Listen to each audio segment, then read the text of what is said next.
할렐루야. 1월 4일 토요일 매일 성경 묵상 가이드입니다. 오늘 말씀은 여호수아 3장 1절에서 17절의 말씀입니다. 우리나라 사람들은 빨리빨리라는 것을 선호합니다. 이게 우리나라의 국민성과도 연관되어 있는데, 그래서 때로는 느린 것에 대해서도 조급함을 가지고 있기도 하죠. 뭐든지 빨리 성과를 봐야 되고 빨리 하면 잘한다 라고 칭찬을 하기도 합니다. 그런데 오늘 말씀에서 이스라엘 백성들은 출애굽을 한 후에 약 40년을 기다려왔던 가나안 땅에 이제 들어가려고 합니다. 말이 40년이지 우리나라 말에 10년이면 강산도 변한다라고 했죠. 40년은 그야말로 어마어마한 시간인 거예요. 하지만 이스라엘 백성들은 광야 40년을 지내며 자기 선조들이 저지른 그 불신앙의 대가를 톡톡히 치러야 됐고, 이 40년은 그러한 자들의 체질을 바꾸기에 충분한 시간이었습니다.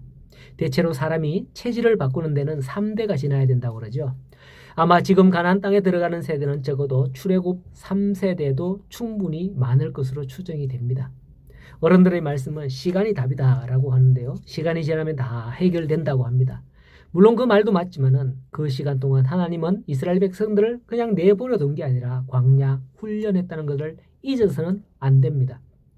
자, 이제 이스라엘이 드디어 요단강을 건너가게 되는데 40년이 지나서 이제 때가 되어서 그냥 순수대로 들어가는 게 아니죠. 3절에 보면 너희 레위 사람 제사장들이 너희 하나님 여호와의 언약궤를 매는 것을 보거든 이라고 하고요. 그 다음 말씀에 보면 따르라 라고 합니다. 이 무슨 말입니까? 순종의 훈련입니다. 그들이 광야에서 수도 없이 보아왔던 거고 훈련되어진 것입니다. 성막 위로 구름이 떠오르는 것, 하늘에서 만나가 내리던 것, 이거는 일상적인 자연현상은 아니죠. 하나님께서 친히 이스라엘을 위해서 행하신 기적이었고 그들은 그것을 늘 봐왔던 겁니다. 따라서 이스라엘 백성들은 항상 언약궤에 그들의 시선을 고정시키고 그들은 주목해야만 했었습니다. 그들은 한눈 팔아서는 안 되었죠. 이제나 저제나 오직 언약궤를 바라보고 있다가 언약궤가 움직이면 그에 따라서 하루를 머물렀던 1년을 머물렀던 그에 따라서 행동을 해야만 했었습니다. 가끔 자녀들이 부모님께 효도한다고 해외여행을 보내주시죠. 부모님이 여행을 마치고 돌아오시면 자녀가 묻습니다. 어머님, 아버님, 여행은 즐거우셨습니까? 어떻게 잘 다녀오셨습니까? 좋은 것도 많이 봤죠? 하고 물으면 부모님이 하시는 말씀이 뭔지 아십니까? 아이고 얘야, 앞에 있는 노란 깃발만 보고 따라왔다 라고 하신다는 거예요. 뭐예요? 노인들이 해외에서 자칫 길을 잃을까봐 염려한 안내원이 자 여러분 이 깃발만 잘 보고 따라오셔야 됩니다 하니까 그저 다른 것은 보지 않고 깃발만 보고 따라왔다는 거예요. 어쩌면 참으로 어처구니 없는 일이지만 사실 성도들에게 이게 필요한 자세가 아닌가라고 생각되어지기도 합니다. 요단강을 건너는 백성들에게 하나님은 말씀하기를 언약궤만 보고 잘 따라와라 라고 했거든요. 언약궤가 뭡니까? 하나님의 임재를 상징하는 것이었습니다. 그러므로 언약궤를 바라보아야 한다는 것은 오직 하나님만 바라봐야 한다는 말이었던 거죠. 또 그들에게 한 가지 더 요구되었던 것은 5절 말씀의 성결이었습니다. 왜냐하면 너희 하나님 여호와가 너희 가운데 계시기 때문이다 라고 말씀을 하죠.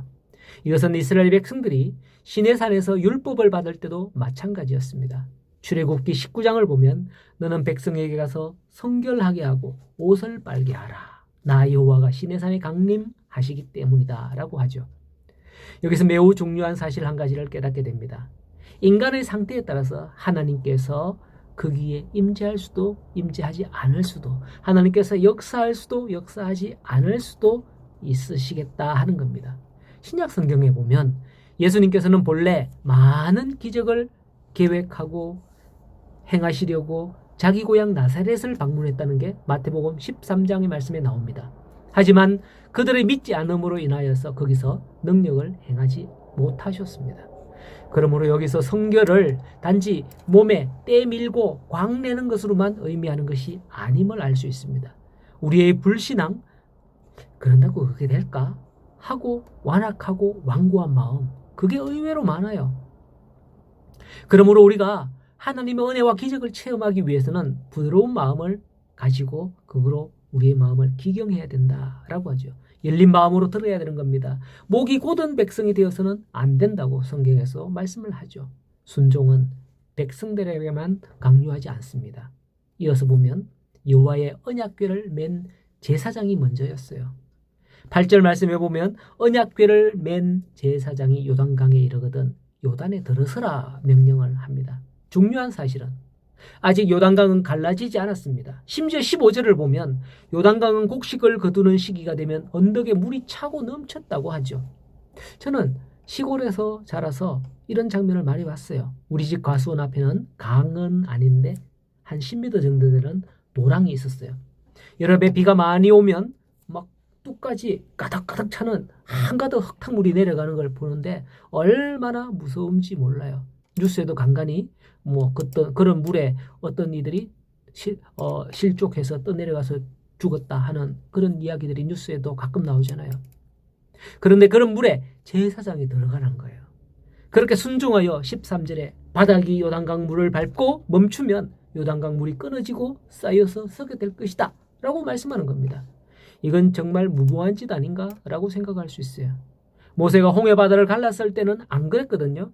출애굽기 14장 21절에 보면 모세가 출애굽을 홍해를 향하여 손을 탁 들으라고 합니다. 들 때에 밤새도록 동풍이 불어서 바다를 가르고 물을 바짝 말려서 길을 냈거든요. 하지만 제사장들이 순종하여 그리할 때 오늘 말씀에 물이 끊어진 것을 볼 수가 있습니다. 제사장들이 언약궤를 메고 강 한가운데에 설 때에 그곳은 마른 땅이 되어 백성들이 안전하게 건너갈 수 있음을 오늘 말씀은 증거하고 있는 거예요.